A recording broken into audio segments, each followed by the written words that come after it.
ফেসবুকের নতুন সমস্যা হচ্ছে টেক্সট পোস্টে ইস্যু। যাদের যাদের এই ধরনের ইস্যুটা এসেছে তারা এক্ষুনি টেক্সট পোস্ট করা অবশ্যই বন্ধ করুন। কারণ টেক্সট পোস্ট থেকে ফেসবুক কিন্তু কোনো রকমের রিচ আপনাদেরকে দেবে না। কারণ ফেসবুক এখানে লিখেই দিয়েছে যে এই টেক্সট পোস্ট থেকে রিচ কিন্তু লিমিটেড করে দেওয়া হয়েছে। আপনারা এখন আমাকে বলতে পারেন যে তাহলে কি আমরা টেক্সট পোস্ট করব? না, অবশ্যই করবেন। কন্টেন্ট মনিটাইজেশন আসেনি তার আগে কিন্তু ফেসবুক বলেছিল যে বেশি বেশি করে টেক্সট পোস্ট করতে।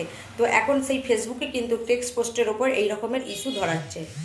তাহলে আমরা টেক্সট পোস্ট করব কি করে? হ্যাঁ, অবশ্যই টেক্সট পোস্ট করবেন।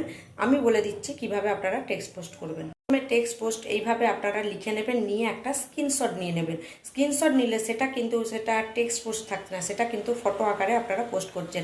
আপনারা গ্যালারিতে যে এডিট করে নিয়ে সেই লেখাটাকে পুনরায় পোস্ট করতে পারেন। তাহলে মেটা এআই বলে দেখুন ফেসবুক আমাদের একটা অপশান দিয়েছে। আপনারা কিন্তু খুব সহজেই এই এআই থেকে ছবি নিয়ে আপনারা কিন্তু তার উপরে টেক্সট লিখে পোস্ট করতে পারেন। এর ফলে কিন্তু আপনাদের আর কোনো ইস্যু ফেসবুক দেবে না। আশা করি বোঝাতে পারলাম যে আপনারা কিভাবে টেক্সট পোস্ট করলে আপনারা আর এই সমস্যার সম্মুখীন হবেন না। তো এইভাবেই সবাই কাজ করুন এবং এগিয়ে চলুন। আমার ভিডিওটা যদি আপনাদের ভালো লেগে থাকে অবশ্যই একটা লাইক কমেন্ট করে দেবেন। ততক্ষণের জন্য টাটা, দেখা হবে আবার একটা নতুন ভিডিওতে।